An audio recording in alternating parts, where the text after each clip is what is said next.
हो खदाए राजा।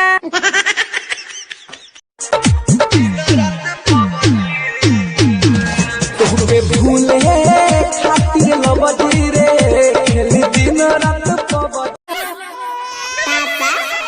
हाँ हेलो कत्ते रहे छी मोबाइल छोड़ के यो हमर दिमाग खराब कर देलकै। अरे बरगाई बा मैं काम पर ये बोल की बात है। कहले ना हिसाब बारी दे देलक ठेकेदार।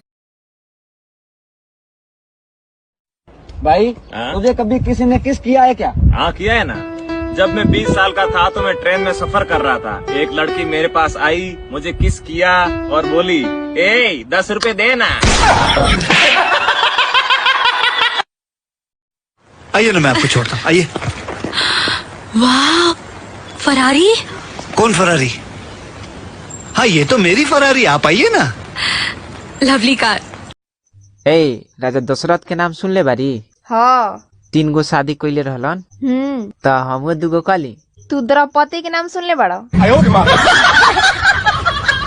काम पर ये बोल की बात है। कहले ना हिसाब बारी दे देलक ठेकेदार। अरे दादल के परसुआब रहियो गाँव।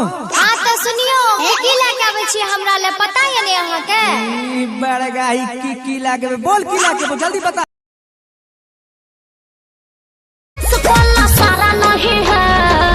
का रे अब तू घर में भी घुसने लगा? ना साहब आपके करिए, हमारा इतना छोट पिचकारी नहीं, हम तो बड़ा रखे हैं। झूठ बोल रहा है साहब इतना खेसरिया या बारा लगी है।